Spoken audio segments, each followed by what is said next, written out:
Ce meeting a mobilisé des représentants des 13 régions du Burkina Faso ainsi que des délégations de la diaspora. Dans leurs interventions, les différents délégués ont exprimé leur soutien indéfectible à la transition et ont appelé à l'unité nationale pour faire face aux défis du moment. On les écoute au micro de Moussaki. Palais des sports de Ouagadougou ce matin. À l'intérieur, le bâtiment grouille de monde. Salle comble, mais la mobilisation ne fait que commencer. Femmes et hommes continuent d'affluer. C'est la mobilisation des grands jours. Membres d'organisations de la société civile, de collectifs ou d'associations de jeunes, tous répondent ainsi à l'appel de la coordination nationale de la veille citoyenne pour exprimer de vive voix leur soutien à la transition dirigée par le capitaine Ibrahim Traoré. Le capitaine Ibrahim Traoré, c'est l'étoile qui brille à l'horizon pour le peuple burkinabé et pour la nation du pays de l'AES. Donc, quel que soit l'heure, le lieu, tout le peuple burkinabé ainsi que les personnes handicapées vont s'y mettre pour arriver à bout.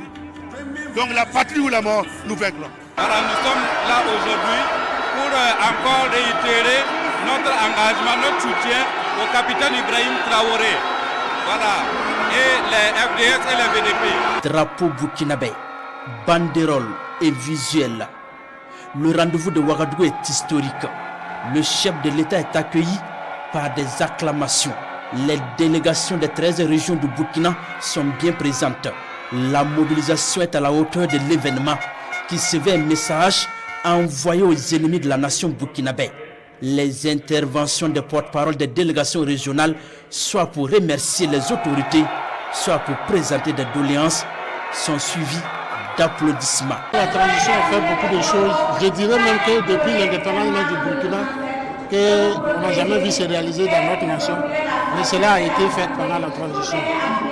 Personnellement, si moi je prends ma région d'où je viens, le sud-ouest, nous on a vu des promesses qui ont été faites, des poses de pierres qui ont été faites, mais rien n'a été réalisé. Mais lui, à sa venue, je vois que tout a été débuté.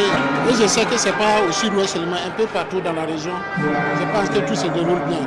Si on s'en tient à ce qui s'est passé dans les années antérieures et présentement ce que nous voyons sur le terrain, je pense qu'il n'y a plus rien à dire que de le soutenir. Bon, depuis le début de cette transition du MPSR2, on sent une grande amélioration dans le côté sécuritaire et aussi même le côté alimentaire. Parce qu'on motive les gens, on pousse les agriculteurs, les Burkinabés à travailler et à compter sur leurs propres forces. C'est déjà un grand pas. À l'extérieur, c'est une autre mobilisation sous un soleil de plomb.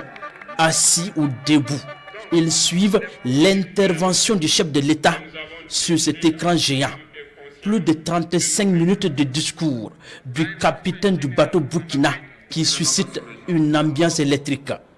Pour ces Burkinabés présents, le capitaine Ibrahim Traoré incarne l'espoir de tout un pays. Ce que nous avons entendu aujourd'hui, nous pourrons repartir à la base, faire comprendre que des actions sont en vue, des actions sont menées, des actions sont en vue et que l'espoir est permis. Je pense que la région du Nord ne dira pas le contraire. C'est vrai, nous avons des difficultés, mais quand on regarde, en une année, on a pu réinstaller tous les villages du Passoré, tous les villages du Jondoma. Avec ce qu'on entend, l'espoir est permis. Il nous rappelle du moins que tout pousse au Burkina. Ça, j'ai bien retenu ça. Tout pousse au Burkina. Il nous revient vraiment de travailler pour une souveraineté intégrée. Ça veut dire que dans tous les domaines socio-économiques, il faut que nous soyons nous-mêmes les acteurs de ce que nous produisons, de ce que nous consommons, de ce que nous allons exporter. Ça, c'est très important. Ce grand meeting de soutien à la transition connaît également la présence du président de l'Assemblée législative de transition et des membres du gouvernement, des autorités qui saluent et félicitent les membres de la coordination nationale de la veille citoyenne pour leur soutien multiforme à la transition.